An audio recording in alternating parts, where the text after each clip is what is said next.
Hello students, welcome to our channel foundation काका। ऊपर आका है और नीचे काका है।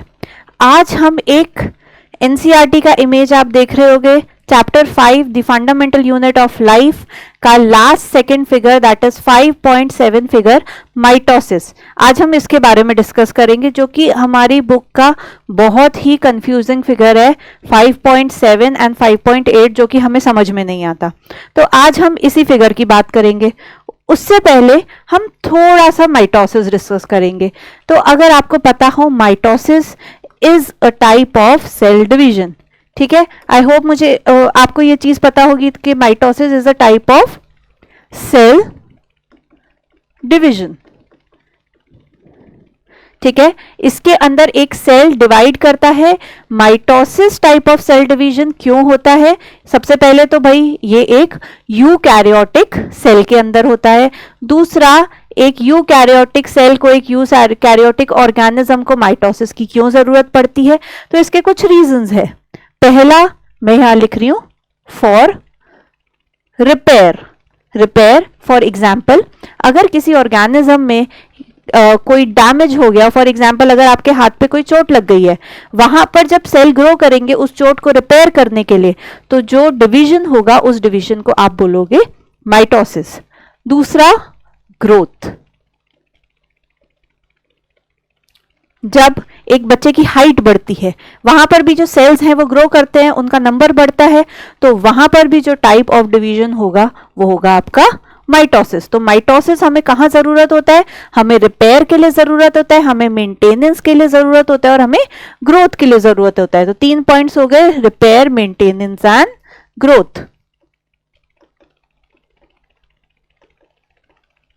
अब मेंटेनेंस के लिए कैसे का जरूरत होता है? फॉर एग्जाम्पल इंस्टेंस आई से कि हमारी बॉडी में जो आरबीसी के सेल्स हैं, फॉर एग्जाम्पल वो 200 है। ठीक है, अब आरबीसी की लाइफ स्पैन होती है वो 120 डेज होती है। तो हर 120 डेज बाद जो आरबीसी के सेल्स हैं उनका डेथ होना स्टार्ट हो जाएगा।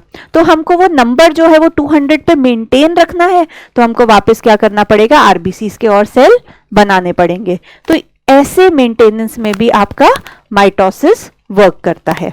Now let's understand this diagram figure. उससे पहले मैं आपको यहां पर एक डायग्राम जो कि मैंने बनाया है वो दिखाना चाहती हूं। ठीक है, फिर हम एनसीईआरटी के ऊपर आएंगे, वहां से आपको एनसीईआरटी का डायग्राम फिगर समझने में बहुत ही आसानी होगी। ठीक है, तो यहां पर मेरे पास क्रोमोसोम है।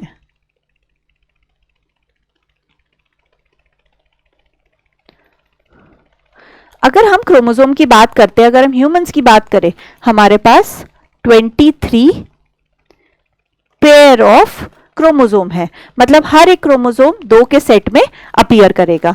ठीक है, तो मैंने यहां पर 2 क्रोमोसोम्स बनाए हैं। अब जब मुझे माइटोसिस करवाना है, या फिर मैं सिंपली बोलूं कि मुझे सेल का डुप्लीकेशन कराना है, डुप्लीकेशन कराने के लिए जो दूसरा सेल बनेगा वो पहले सेल के बिल्कुल आइडेंटिकल होना चाहिए। तो यहां सबसे पहले क्या होता है, ये जो क्रोमोसोम्स हैं उनकी डबलिंग होती है। ठीक है, यहां आप देख रहे हो यह सिंगल क्रोमोसोम है, यहां सिंगल क्रोमोसोम है, बट इधर क्या हुआ, यहां पर डबलिंग हो गई क्रोमोसोम की। अब ये क्रोमोसोम नेक्स्ट में क्या होंगे, इस तरीके से अरेंज हो जाएंगे एंड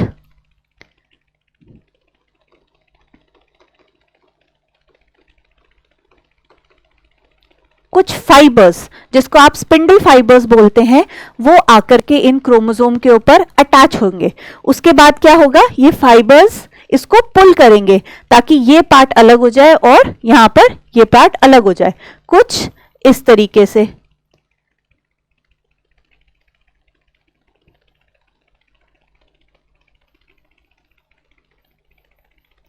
ये क्या हुआ, इन फाइबर्स से ये जो क्रोमोसोम थे जो आपस में स्टिक थे वो अलग हो गए। अब अलग होने के बाद क्या होगा, ये दोनों सेल इंडिविजुअल सेल्स के अंदर डिवाइड हो जाएंगे। मतलब यहां पर क्या हुआ, एक सेल से 2 आइडेंटिकल सेल्स बन गए। जैसे हम पढ़ते हैं बाइनरी फिजन, जहां पर एक सेल से 2 सेल्स बन जाते हैं। ठीक है, उसी तरीके से होता है माइटोसिस, बट ये यूकैरियोटिक सेल में होता है, तो यहां पर थोड़ी सी कॉम्प्लेक्सिटी आती है। ठीक है, अब मैं वापस आती हूं एनसीईआरटी के डायग्राम पे, और अब हम एनसीईआरटी के डायग्राम को समझते हैं। हमने बात करी थी कि ह्यूमंस के अंदर जो क्रोमोसोम्स होते हैं वो हमेशा पेयर में एग्जिस्ट करते हैं।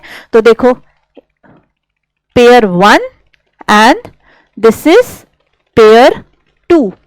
सबसे पहली चीज हमने क्या बात करी थी, देखो सबसे पहले हमको क्या करना है, डबलिंग करनी है क्रोमोसोम की। तो इन्होंने क्या किया, ये क्रोमोसोम है और इसकी डबलिंग कर दी, यहां पर भी क्रोमोसोम की डबलिंग कर दी, इधर भी डबलिंग हो गई और यहां भी डबलिंग हो गई। नेक्स्ट हमने क्या बोला था कि आप क्रोमोसोम को अरेंज करोगे इस तरीके से। तो अब जो एनसीईआरटी ने आपको डायग्राम देना स्टार्ट किया है वो इस स्टेज से देना स्टार्ट किया है। तो यहां पर क्या हुआ, देखो हॉरिजॉन्टली ये अरेंज हो गए आपके सेल के अंदर। नेक्स्ट क्या होगा, मैंने आपको बताया था कि फाइबर्स आएंगे, वो इसको पुल करेंगे, यहां से इसको पुल करेंगे, ये भी पुल होगा, इधर से ये भी पुल होगा। मतलब